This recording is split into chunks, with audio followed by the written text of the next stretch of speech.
Hello, everyone, and thank you for joining me today on Hashtag No Limits. Hashtag No Limits is a program about people who society has placed limits upon, but who have busted through those limits. Ophelia says in Hamlet, "We know who we are, but not what we will be." And I believe that 100%. And I believe that there is no better example of that than the caterpillar turning into the butterfly. The caterpillar literally dissolves into its cells, and then it reforms into the butterfly, and then it has to fight to get out of the cocoon in order for its wings to be strong enough to fly. It has to go through that process in order to be the beautiful butterfly flying around that we see all across the country. And just like that caterpillar turning into the butterfly, it's not easy. It's very, very difficult. And people who are going through those struggles are also having difficulties, but they are still busting through those limits. I have seen this hundreds of times in my former students, and now as an education consultant and master IEP coach, I am seeing this all the time. And this program is to share with you all the wonderful stories that I have learned about. And sometimes I get to interview people who are helping those bust through those limits. And that's who I have today with us. Today I have Magan Harms of Mind's Eye. Magan, thank you for joining me and welcome. Thank you. Thanks. It's nice to be here. Awesome. So tell us, what is Mind's Eye? Mind's Eye is an organization, we're a nonprofit organization that translates vision into audio. So we have 4 different programs, broadcast and beatball, which I am not an expert on, so I will leave those for another time. But the broadcast side, to give you a general rule, that's how we started in 1973 as a radio information service. So our volunteer readers read local newspapers and national newspapers, but we read things like the Schnucks ads. We read all sorts of things for people who are blind or visually impaired or print impaired, so they can just listen to their radio or their Alexa device or their Google device or their app and hear those things read to them. And then we also have a beepball team, which is kind of like what it sounds, basically beep baseball. I do not play beepball. But then we have 2 other programs, the Arts and Culture Accessibility Cooperative and Audio Description. And both of those I head up. That's awesome. So as you were talking, I was thinking about, reading, like you said, the Schnucks ad. Yeah, that's the most popular, the grocery store ads. Right. It's something that I hadn't thought about, that someone who was visually impaired still needs to have groceries, and they still probably want to find the best deal on those groceries.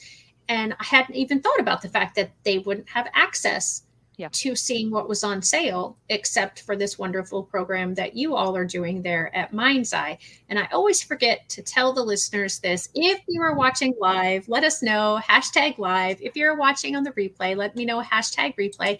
And of course, if you have any questions or comments for Magan, please be sure to put them in the chat. And if you get them in while we're doing it live, she will be able to answer them while we're on air. If not, I will pass those along to her and we will get those answered for you in the future.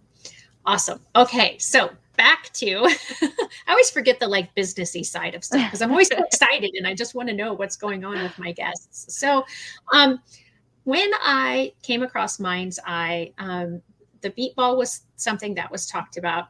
And then I was told by, I believe they're both kind of your bosses, that you are an award-winning audio describer. Or is that how you even say it? I don't even know. Yeah, that's right. So tell us about this award that you received from the American Council of the Blind, what it's called, why you got it, what that meant to you to receive it. Yeah, I was so honored to receive the Achievement in Audio Description in Performing Arts for an individual from the American Council of the Blind, which obviously is a nationwide organization. It's the American Council of the Blind.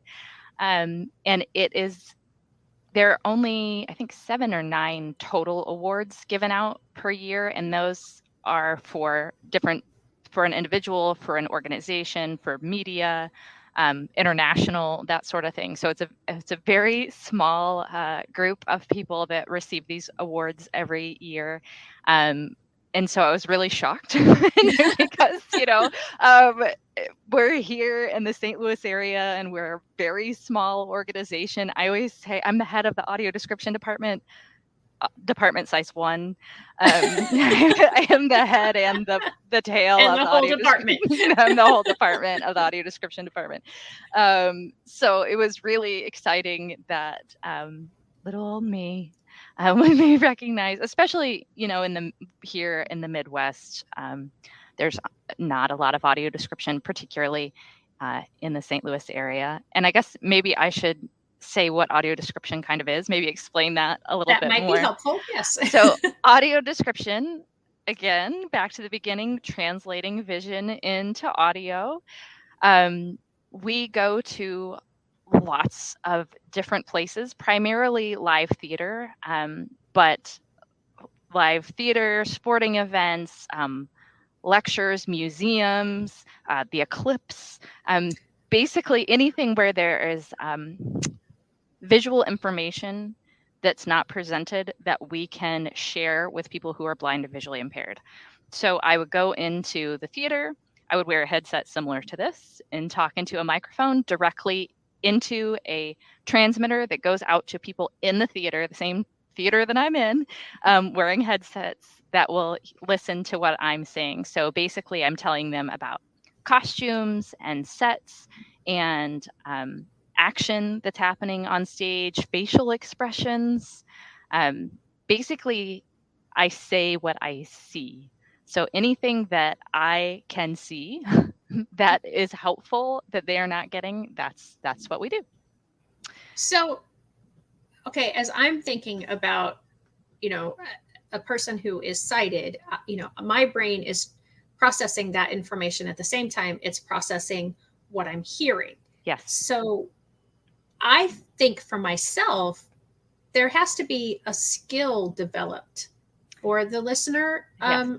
right? Because you're listening to what is being said up on the stage or wherever, and then you're also listening to someone describing the colors and the costumes, like you said, the stage, all of that. So am I? Yeah. Well, there's a couple of things there. One is during a production or something like that where there's dialogue. One of the cardinal rules of audio description is to not step on dialogue. So we're talking in between those parts.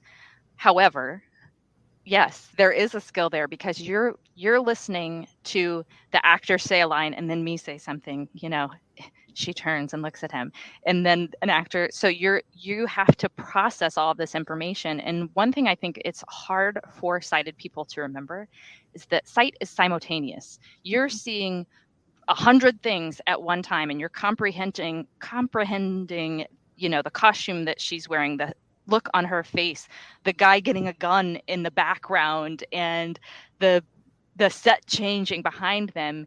And audio description is linear, speech is linear. So Right. You can only say, this is what she's wearing, she's smiling, there's a guy behind her getting a gun. You can it's a very short amount of space to say all of these things when Right. someone who's sighted sees all of it at once. Right. So as a describer, you really have to develop a skill to use really concise language and to know the words that are most effective in the shortest way, in the shortest amount of time, but also know when to be quiet. And because it still takes time, it takes longer to comprehend spoken language than it does visual information. So you can't just be blah, blah, blah, blah, blah, blah, blah, blah, because people will not only will they not know what you're talking about, they will not even know what the dialogue is anymore because it's everywhere. Right. So yeah, it is a skill for the describer and for the listener. Although, and I think that is something that's lost a lot of times is people just think, well, they're just listening to you say what you're seeing and they don't have to think about anything. Well, of course you do. You have to think, if I say something, you have to understand what I'm saying, whether you're sighted or not. So yeah, that's a good point. That's really, I want to really bring out something that you said, and I hope I say it in the way that you said it, because it is so important for everyone, but our students in schools, I'm thinking of specifically. I'm a former special education teacher, and I still help families as they're going through the special education process and the whole IEP team write accommodations. And you said that our brain processes visual things faster than when we are hearing things. And so that is right. Is that what you said? Mm-hmm. I want to make sure. That is what I said in a general term. Yes, that is what I said. I said it generally. Right. But I'm just thinking, that's why it's so important for manipulatives often to be used, and drawings and diagrams and, other things that can help, other than just saying, well, this is how you do it and go for it.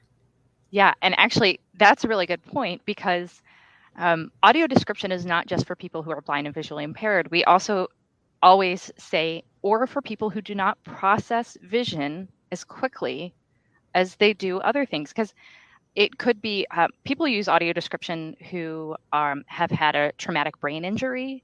So they can see, but they're not processing as quickly what they're seeing. They don't understand. Some people don't understand as quickly without a little bit of nudging. What am I looking at here? So it's not that you can't see, or people that are on the autism spectrum. Sometimes people that just need help focusing on something.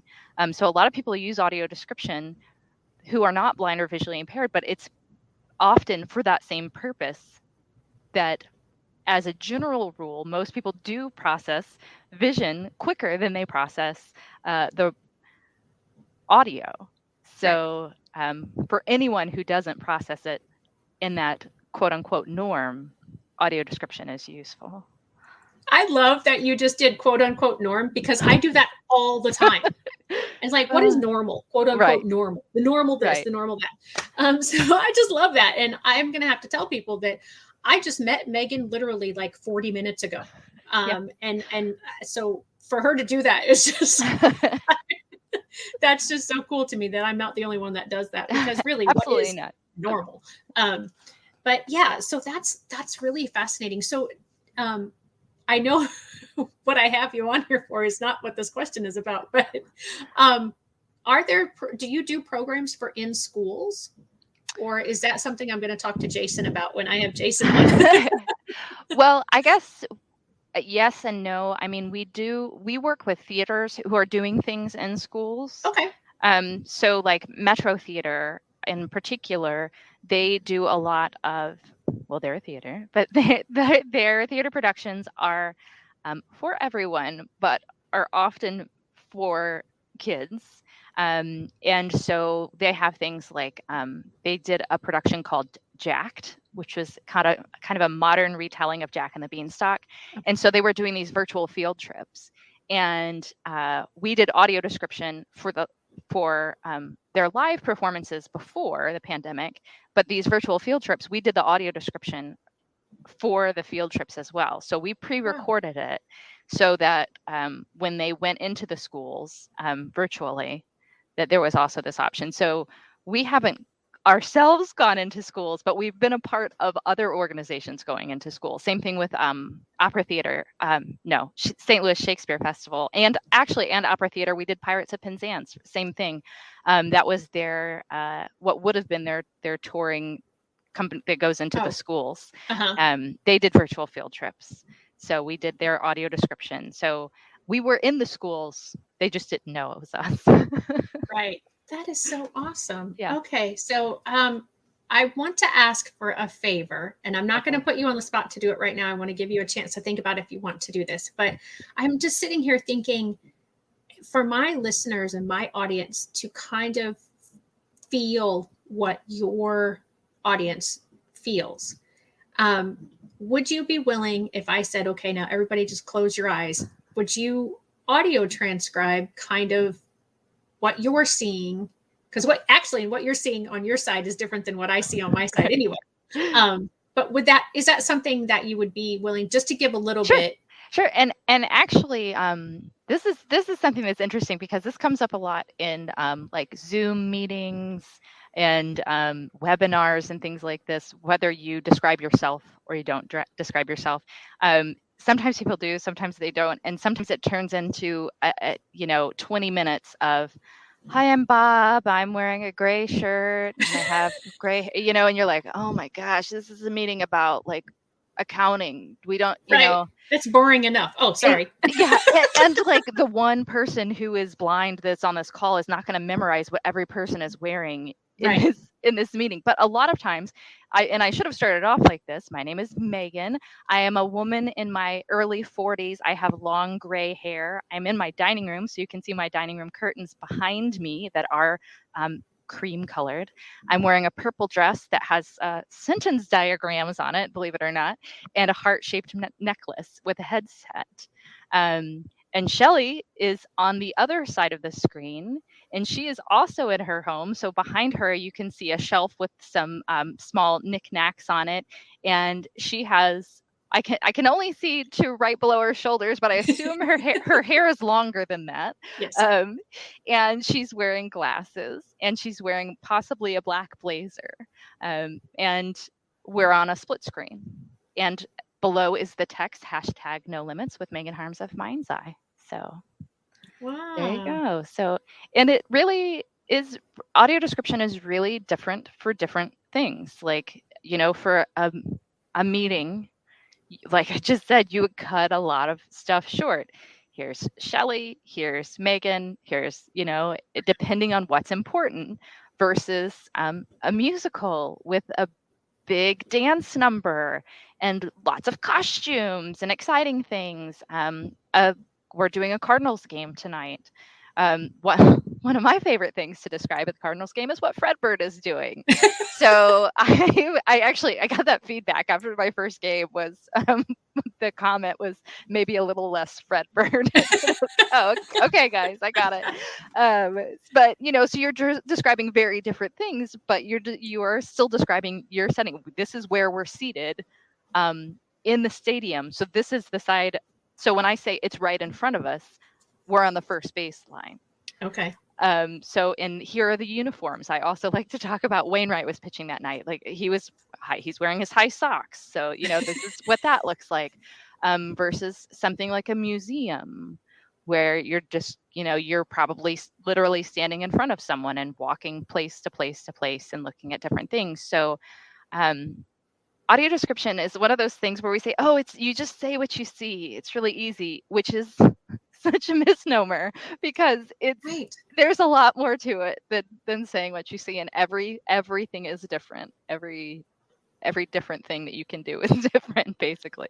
Right. And I'm sitting here thinking, okay, that is such a I want to say smart point about bringing Fredbird in, because while, most of the attention is paid to what is happening with the players on the field, there is lots of other stimulus going on at a baseball game. You could have the vendors coming down. Well, I mean, pre-pandemic, you could, you have the wave happening with the audience that people catch. You have the kiss cam, the kiss cam. Yeah, exactly. That's what I was going to say. The billboards and the, if the fireworks go off because of a home run being hit, and I can't think of the number, but and I don't, maybe it, like how much stimulus we take in. I know that our eyes are the most used muscle in our body because we are always taking it. It's something like, it's an astronomical number, like millions of bits of information per minute, or I do not know that number, but it would be a good one for me to know. Because I mean, I'm sitting here thinking, like, even when you were describing, what our screen looks like, what you look like, what I look like, I'm thinking, okay, well, the person also has to have an idea of what you're describing. Yeah. So blind, if someone is blind from birth, would they know what purple is? So that's something that comes up a lot. There's one thing we talk about a lot with audio description. First of all, is the myths of blindness. People say, oh, this person is blind, that means they've never seen anything and all they see is black and that's the end. That's a very small percentage of people. Really? It's That's a good to very know. small percentage of people who have never seen anything ever. Most people, a larger percentage of people lose their sight later in life, or even if they lost their sight as a child, most will have some sort of visual memory.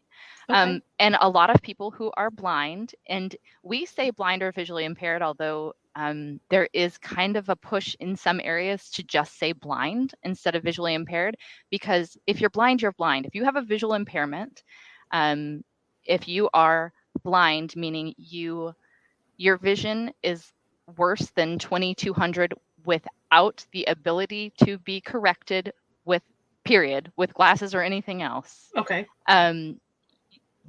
then you are categorized as blind. So some people, even though some people can actually see quite a bit, but they're still blind. So you may be able to see just you may be able to see only colors. So purple might be something that's very you definitely know what purple is. Or you may be able to see very well. I have a friend that can see great if you're standing right in this spot in front of him. He has great vision in that little pinpoint of a spot and nothing around it. There are so many different types of visual impairments that it's such a wide range that it's hard to assume that anyone can or can't see anything. There are lots of people that have really no working vision. That is accurate. That they use audio description along with many other orientation and mobility devices, such as a white cane or a guide dog, or maybe a monocular. So maybe they do have vision, but only right here. And so they literally use what looks like kind of a little telescope. So there are lots of different devices, but this idea that like they don't have any idea is kind of a myth. Well, good. Thank you for correcting me. Yeah, and it is something that everybody says. Well, we always say people, even if you're blind, even if you've been blind since birth and you have seen nothing but blackness, you still understand concepts. Mm-hmm. You still understand the concept of this is an abstract painting. Instead of saying this is an abstract painting in these colors with this sort of thing, you just start out with there's pink paint splashed one way and and then you get to the end. So, and the person's like, well, so it's an abstract painting. Oh yes. So I guess I could have led with that. Yeah. So there is this concept, and color is a big one. Because even if you haven't seen color before, which again, a lot of people have, and have some memory of it, people associate colors with different things. The sky is blue, the grass is green, you're red hot with anger. So there is, even if they don't really know in their mind, they don't see that color, they have an association with that color. So cool. We still describe in colors when we can. Unless we know, this is part of knowing your audience. If we know that there's only one person in the audience and they say, I don't care about color, it means nothing to me, I'll just use those words for something else. So that's so cool. Yeah. The other thing that struck me when you were describing is I was seeing so much more than you were describing. Yeah. But that goes, that's what made me think about the fact that we're taking in all this stimulus all the time through our eyes, and to be able to pick out the things, like you said earlier, that are the most important, or that are going to get the idea across as quickly with as few of words as possible, so that you're not constantly talking while whatever else is going on. Yeah, and the things that are most important, that is, I think, a mistake a lot of newer audio describers make, is they're going to describe every single thing that they see in every single moment, and I will take my headphones off, because as a sighted person, if I don't want to hear that much stuff. It's that idea of like every single thing is important. it's not always it's not always that important, and if Yeah. people want extra information, we can always give it to them, which is part of the reason when I started describing, I still am not a huge fan of describing live theater, because I like to be I'm a very prepared person. Uh-huh. I want to know, I'm terrified that I'm going to step on a line, and if I do this, where the difference of being like on a museum tour or the tour of the zoo or something, when you have someone next to you, first of all, everything is new. Like, you didn't know that zebra was going to do that. So it's fine. You can say whatever. But then you also have the person right next to you that can say, can you explain that more to me? Or what did you mean when you said this? Right. There's this really, really awesome podcast called Talk Description to Me, with JJ Hunt and Christine Malik. And they actually were also winners of the American Council of the Blind Awards. Oh, nice. So I was very excited to be like winning an award the same time they were, called Talk Description to Me. And it's kind of something that we describe as social audio description. So Christine is visually impaired and JJ is a describer. And it's the two of them, and he'll be describing something that's going on, but she's there to ask questions. Like they recently went through a car wash, and it's something she never understood, and she'd always wanted to know about. So they went through a car wash, and he was, describing all of these brushes and soaps and suds, and then she would say, well, what does this mean? And I would always think like, oh gosh, it never occurred to me that you wouldn't know what that was magically, like how like you would magically know what this is. So it's my favorite podcast. So well, that's when you were talking, I was writing it down because I want to look that up. Yeah, please do look it up. They're actually broadcast on Mind's Eye on Saturday mornings at 8 a.m. and then again on Wednesdays, but you can find them on any podcast platform. But they are kind of an unusual example of audio description, because oftentimes audio description is, it's a movie, it's a television show, it's very specific things where there's no question and answer sort of situation. It's here's what's happening, the end. So wow. Okay, so I just looked at the time, and we've almost hit the 30-minute mark, and we really haven't talked a lot about specifically what Mind's Eye does and what you specifically do. So I definitely want to talk about that. So if you can tell us more about, and I'm going to say it wrong, so I'm going to pull up the page, the Arts and Culture Accessibility Cooperative. Sure. So that is another part of Mind's Eye. Something else, and I kind of organize the Arts and Culture Accessibility Cooperative, which is a group of people and organizations from all across the St. Louis metro area. And really, because we've gone virtual this year during the pandemic, we really have people from all across the country. But we get together virtually and talk about accessibility issues in the arts specifically. So we have people who participate in our forums who are from the St. Louis Zoo, from the Missouri History Museum, from the Art Museum, from the Muni and the Fox, but also lots of small local theaters like Looking Glass Playhouse in Lebanon, and all sorts of big and little arts organizations, also advocates for accessibility and disability rights activists, also people who have a variety of disabilities and are advocating for themselves. So we have a different, we call them now morning meetups via Zoom currently. And we have a different topic every other month. We used to have breakfast in the morning. Sadly, we're just all eating that virtually. I mean, you can all have breakfast. It's just not all together in a fun thing.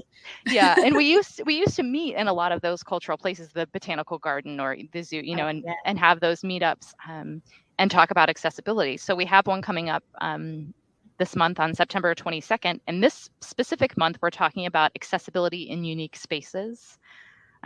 So we always focus on accessibility, and with ACAC or ACAC and ACAC, we're not focused specifically on people who are blind and visually impaired, which is the rest of Mind's Eye. All of our organizations are really focused on people who are blind and visually impaired. ACAC is really about accessibility in general in the arts and culture, which is how we get. I always say that includes sports because that's the Blues and the Cardinals. That is part of culture. That's right. And it is, especially in St. Louis. Yes, most definitely. So we get together and we have these discussions, and we've had lots of different things. In July, we had a speaker, Beth, from the National Endowment for the Arts. So we found that this pandemic has had some pluses where we were able to have someone from definitely out of state come to talk to us about the National Endowment for the Arts and accessibility. That was an ADA basics, so Americans with Disabilities Act basics, a 101 sort of course. And for all of our forums, we have American Sign Language, we have live real-time captioning, and we have audio description, of course. So we try to make it as accessible as possible and make any accommodations that we can. So we have had lots of different discussions about different things. In January, we had our first IDEA Awards for inclusivity. Let's see if I can remember them all. Inclusivity. What's D? Equity and accessibility. Everyone has DEI awards, and now I can't remember what D is. But it'll come to me. Okay. But basically, it's about making your organization more accessible to everyone. That's what ACAC is about, is how to make your organization, your cultural institution, more accessible for anyone. We will also have one in November that's going to be about the importance of internal training. We find that a lot of places, it's great that your 504 officer or your ADA compliance officer or your accessibility person knows all of this stuff. It doesn't matter if a person walks in with a guide dog and the person at guest services doesn't know what to say to you. Right. It doesn't matter when you go to a desk and you ask for an audio description device and they hand you a hearing assist device because they don't know the difference. So that's one of our big complaints from people, is that it's great that this one person in your organization is a great advocate and they're doing all these things, but if your regular ushers, your regular house manager, your regular everyman doesn't know what we're talking about, it doesn't matter. It doesn't matter if you are the greatest advocate that there is in St. Louis accessibility. Right. So right, exactly. That's so important. And I'm gonna totally call myself out here because I don't think I know the difference between the hearing and the Yeah. transcribing device. So that's an interesting thing. So if you go into most theaters, and that would be live theaters and a lot of movie theaters, you can get, so a hearing assist would just be basically the microphones that are on stage are going to your device. So you can, it's loud directly to you. It's just louder. That's all. Okay. A hearing assist is just louder. Whereas Okay. audio description, you're going to hear me or one of our volunteers describing. So, and a lot of times that is because the person who walked up to the counter just said, I need a set of headphones. Gotcha. And doesn't say for what, or they'll say, I need a listening device. And do you mean which kind of listening device? Because Right. they're both listening devices. And a lot of that internal training is the person asking the right questions. Also things like ticket sales. We often have times where people are going to a show and they're taking a guide dog and they call to order tickets and they say, I have a guide dog. And the ticket person says, okay, great. And then they seat them in the middle of a row. And then when they get there, an usher says, well, you can't sit here.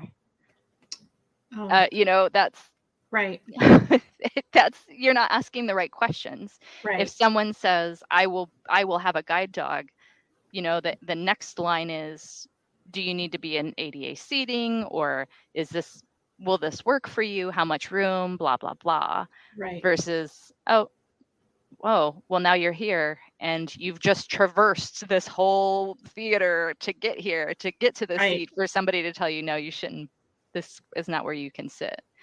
Yeah. So yeah, there's a lot of little things to think about. Yeah. And I mean, that's such a good point. And again, going back to my experiences in special education, I mean, we need to train not just our teachers and our administrators, but we spend so much time working with our kids in special education for them to be able to adapt to the general education. But we don't give any training to the general education Right. population of how to interact with someone who is in special education. Right. And it's, Or I think, the people like their students, the other students that right, are in the classroom with them, or the maintenance person, or right, the bus drivers. and some of this, it's not rocket science. People say, oh, we just treat them like everyone else. Well, yeah, that's a great rule to follow. Treat them like everyone else until you say to someone, oh, you're here to pick up your device, here it is, and you just hold your hand out and the person can't see where you're holding your hand out, or you say, oh, I just need you to sign here. Where's both here? Yeah. things that I have done after knowing all of this, you still forget those things, because I'm still a sighted person that doesn't deal with that on a daily basis or on an hourly basis. I don't have to think about, where do I put my pen to sign this document that I can't read because I can't see it. So there, all of those little things, and it's so much about education.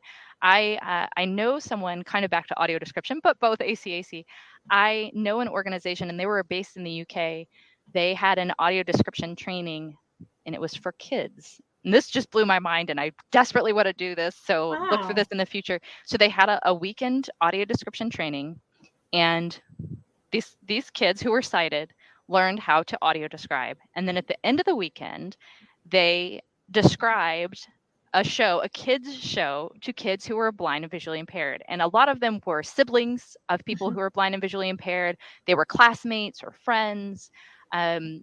Most of them had some very specific connections with them. But it's so cool on so many levels, because just think of the understanding, like that you and I don't have that sort of understanding, Right. because I have not experienced that before. And now, Right. because of audio description, I have some understanding, but unless I become blind or visually impaired, I'm not going to have that. But imagine if, instead of getting that understanding later in life, you understood as an 8-year-old, Right. these are things that are important for them. And putting that into practice at such an early age. And then those kids, not just because I need audio describers and it would be great to start them off as 8-year-olds and be like, come volunteer for me for the rest of your life. But I just think it is a great lesson in empathy and understanding, and coming from, something that you don't know or you don't understand. So that's something I am looking to my friends in a couple of the theaters we've been talking about for a bit. So look for that in the future for a kids audio description training. Speaking of that, we have an audio description training coming up September 25th and 26th. It is specifically for people who would like to volunteer for Mind's Eye, because as I said, I'm the head of our audio description department, department size 1. But I can't do all of these shows myself. So we Right. have a pool of volunteers that go into these places, either as a describer or what we call an ambassador. And those are the people that usually hand out the devices, because we take our own equipment into most places. They hand out the devices and they talk to people. So we have a kind of a beginner's get to know audio description course, where we talk about how to become an audio describer, why we describe. We spend a lot of time on why we describe, what's important about describing, and then actually describing, which is why it's 2 days. Right.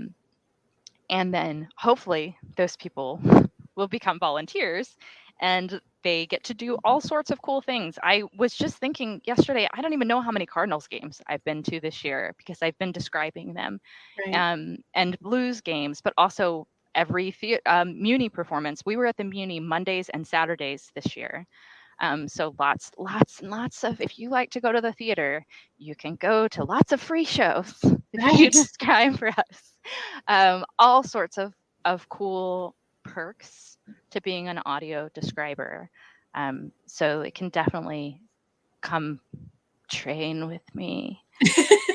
Come I'm volunteer. hypnotizing you. Yes, Come train. please come. And I do want to point out that, as I mentioned, I am a 40-plus-year-old white woman.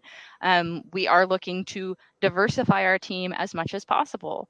So we are specifically looking for someone just sent me a message yesterday that said, well, I'd like to do this, but I am white and I don't speak Spanish. I'm like, that's fine. It doesn't matter that you're white. I'm also white and don't speak Spanish. And that's why Right. I need people who are not white and do speak Spanish. Right. But we are specifically looking for people who are Black or Latinx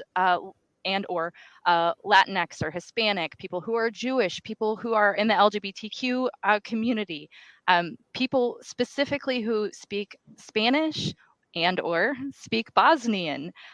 Those are two very specific languages that we're looking for, although we'd love it if you're fluent in other languages and would like to describe something.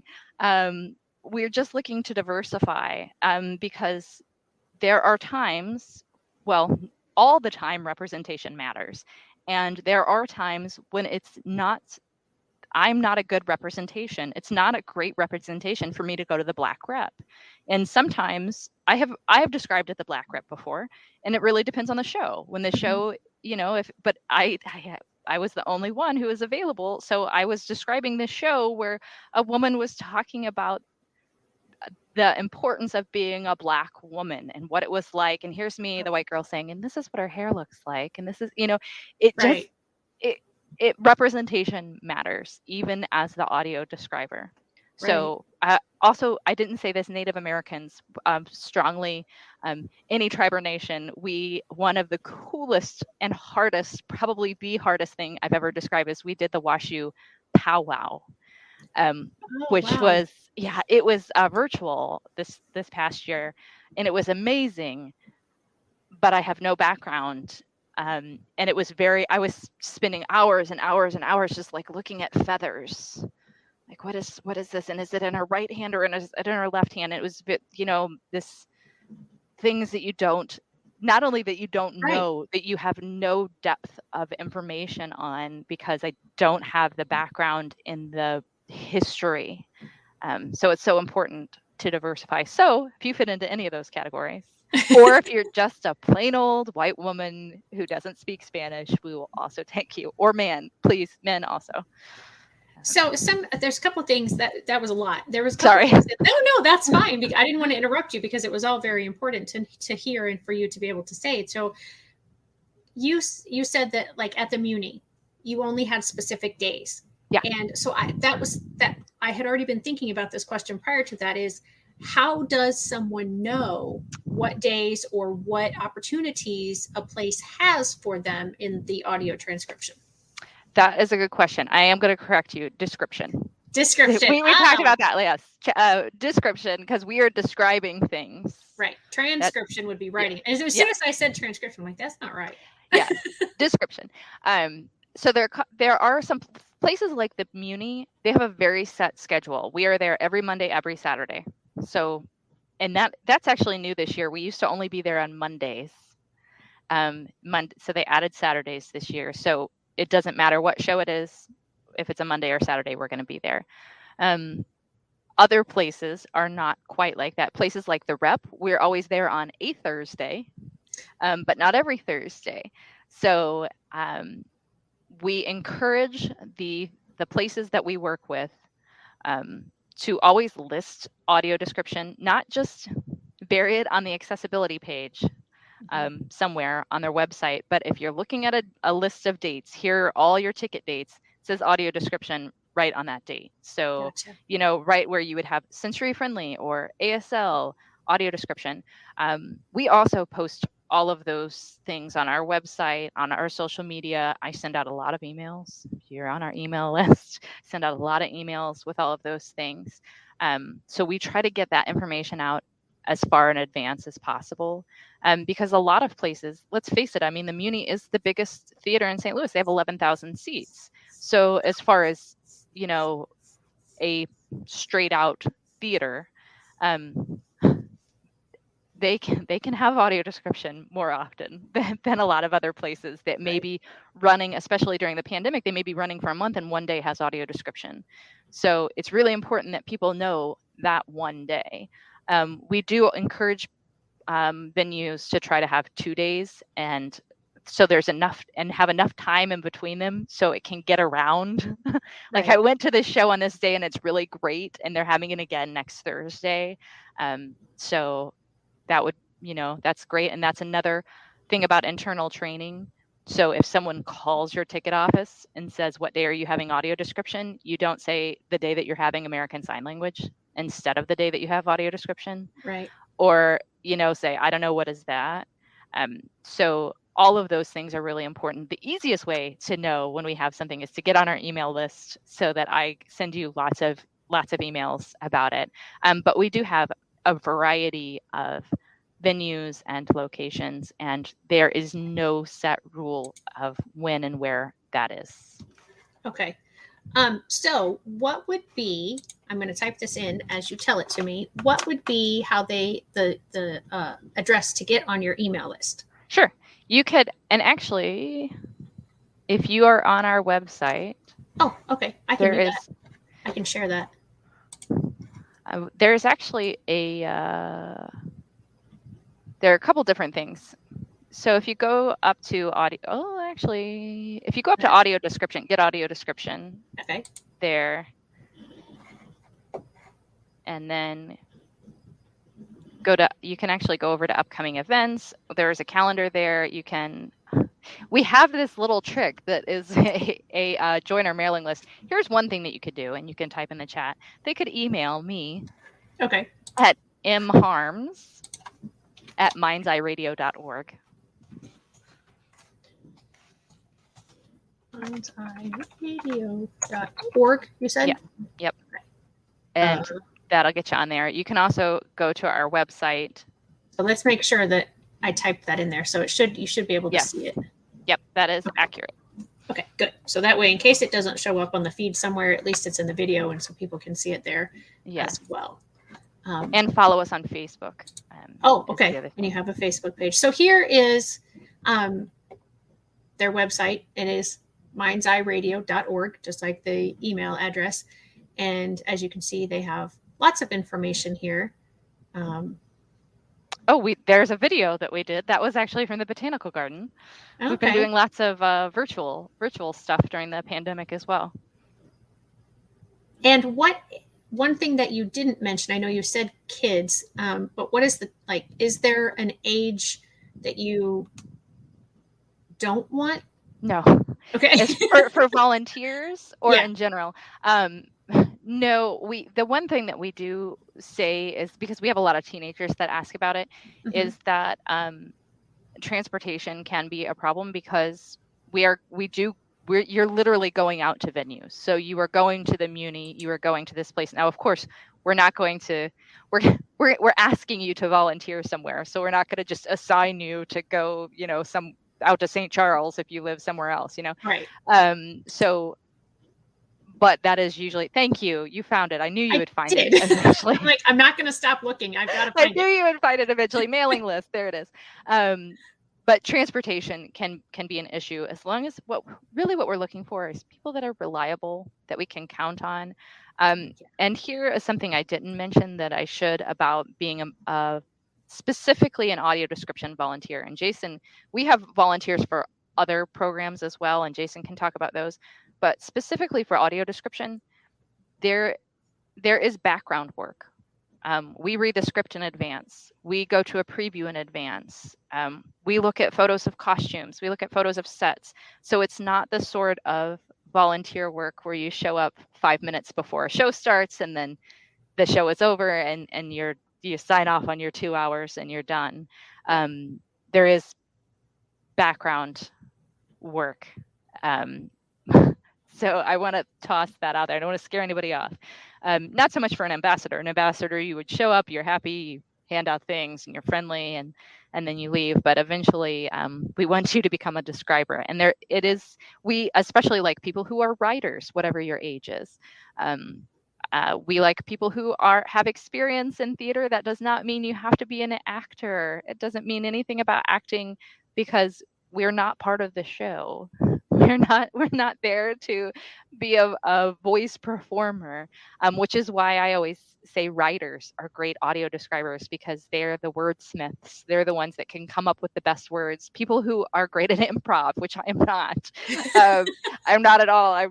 It's hard for me to think on my feet. So, people like that. But age, as long as you are reliable and can get yourself somewhere and will do the work as a volunteer, yes, we love anyone who is willing to help us. That's awesome. And so this might be a Jason question, and I keep referring to Jason. Jason is the director, correct? He's the president and CEO. Okay, the president and CEO of You can call him director too. You can chief, whatever. He will actually be joining me on, I think it's the 21st. I think the 21st is what I heard. Yeah. And so he's going to be going over more things with us. And then hopefully in the future also, I will have some members of the Archers beatball team. And I apologize for my house phone ringing. Oftentimes I have somebody else in the house with me that can take care of that, but I'm here by myself today. So I apologize for the phone ringing. I forgot to take it off the hook. And yes, I'm one of those people who still has a landline. So, but yeah, so now I forgot what my question was going to be for possibly Jason or not. Oh, you were talking about the writers and the describing. So we've been talking about going to events and describing events and different things, but the radio part, like we talked about at the very, very beginning, the reading the Schnucks ad, reading the newspaper. Is that more Jason or is that still you? That's more Jason. Okay. But I can tell you that those people are not going places, right? Unless they're coming into the studio, which before the pandemic, everyone came into the studio and read, or a lot of people came into the studio and read. But we have a lot of remote readers now. So if you're looking for something where you're not leaving the house, we'd still like to have you as a volunteer. But that would be a Jason volunteer. And that's also on our website too. There's a different form. We have a lot of forms on the website. There's a different form for volunteering as a radio reader. So. Awesome. That's good to know. Yeah, because I know at one time, when I first learned about your program, I had said something to my mom. She is an avid reader. And I said, she was looking for something to do to volunteer and get involved. Well, she's approximately an hour away from where I believe your studios are. But so now that it's virtual, she may have that opportunity to do that sort of thing. Yes. Because it's not just, well, I'll talk to Jason about that. I only have a few more minutes with you, so I want to make sure that I focus on you and your things. So very quickly, kind of tell me how many events, and if you want to name specific ones, or if you just want to give me kind of an overall general number, or also if you would tell approximately how many volunteers you have currently, and then the number of people who are benefiting from these services. Sure. So it varies month by month how many events we have. There are some months that are a lot, that are really full. June was super full. We currently have on our schedule through the end of the year about 80 events total. And that was during a pandemic, remember? So some of those were virtual events, but those were all things that we have described. And actually, we have about 5 more virtual things that are not on that list. So we have a lot of, and also, it's only September, the beginning of September. So we do have dates all the way out till May now that are already scheduled, but most people don't schedule that far out. Like that's the rep is scheduled that far out, and Looking Glass Playhouse is scheduled out. But there are a lot of things. October will be a very busy month for us also, but it really changes. June, we had Opera Theater of St. Louis, which we were doing. I think we had 12 12 dates with opera theater. Wow. And they were all in a very short time period. It was all like, it was like 12 events in 14 days or something Oh like my that. gosh. It was very, which is another reason why we need some more volunteers, because you can only do so many days of opera. Like, Right. oh my gosh, please somebody else do this. And it partly just because of all of that background work that we just talked about, Right. and they had a very interesting schedule. It wasn't like a week of this show and then a week of this show. It was literally changing. So you go, one night was this show, the next night was this show, the next night was this show. So you had all these different operas, and then I would literally get there and be like, wait, which one are we doing tonight? Which script is this? Right. Like, oh my gosh, what's happening? So opera theater was a big one for us this year. Interestingly, that was an organization that we picked up during the pandemic. That was someone that hadn't had audio description before. And we did, as I think I mentioned, Pirates of Penzance was a virtual event that they were doing. And then they went from nothing, having no audio description, to having 2 performances of each production audio described. Wow. Which was great. We just did a training at the zoo, which was kind of a refresher training. We had trained them a few years ago. So that's something else that we do, is we'll go into places and train their staff, so then they are audio describers at this. So the zoo has audio describers. And the History Museum has audio described tours that they do themselves, because we trained them separately. Okay. Which is something else volunteers can do. We also have so many different venues. St. Louis Shakespeare Festival has been a great one for us. We started out, that's how we started doing these virtual events at the beginning of the pandemic, because I know a lot of describers and a lot of organizations that just said, well, all the theaters closed, period, that's the end.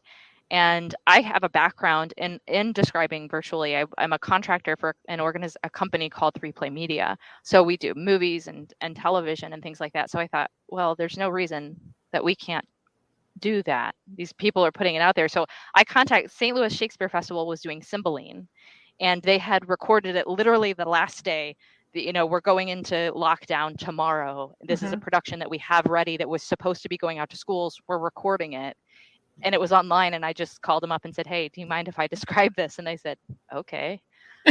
And so that's how we've expanded with them. So we did Shakespeare in the Park, King Lear. We actually, this week, this Thursday, the 10th, the Ville of Vengeance, it's called, is actually St. Louis Shakespeare Festival.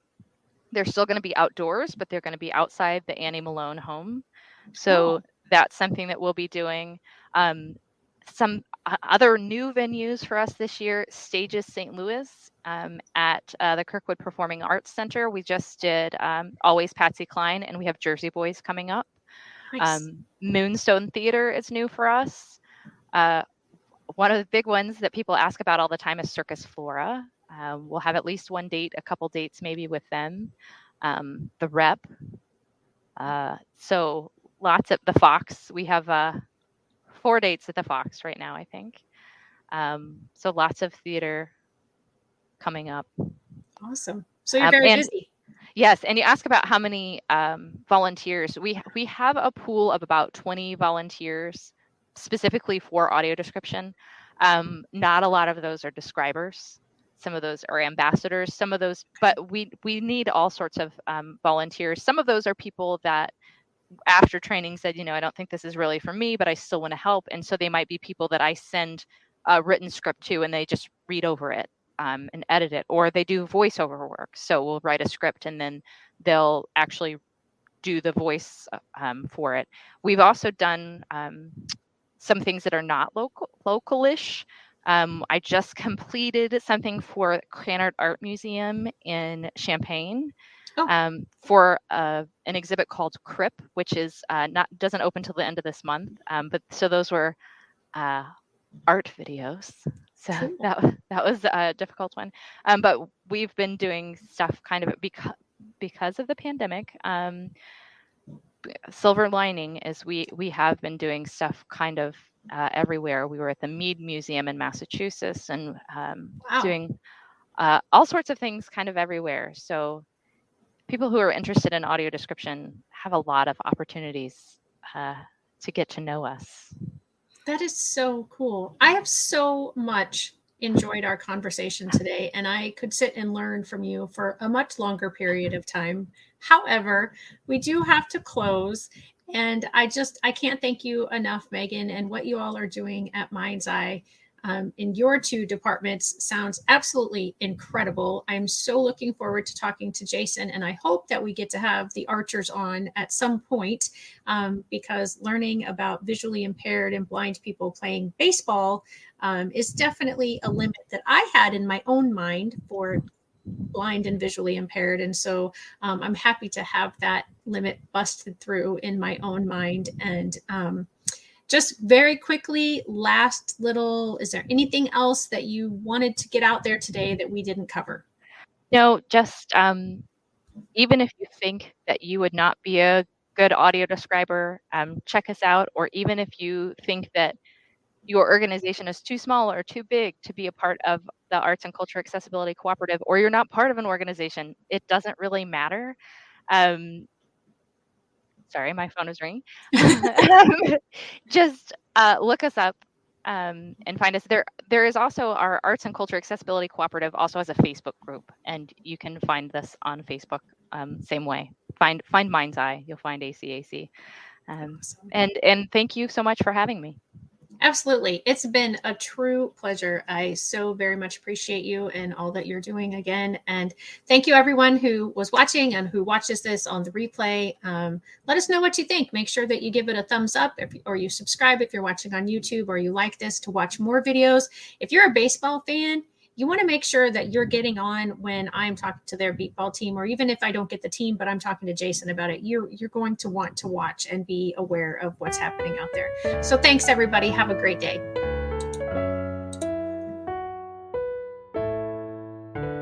Hey, parents and teachers, are you tired of IEP meetings that feel like a battle? Let's put an end to the tension and create a collaborative, calm, and respectful environment together. Shelley Keno, your go-to IEP consultant, can transform your meetings into positive and productive experiences. With Shelley Keno, your child is her top priority, your voice is heard, and you become confident. Shelley Keno is making the world better for all, one IEP at a time. Visit www.shelleykeno.com for more information and set up your free 20-minute consultation today. That's shelleykeno.com, SHELLEYKENOW.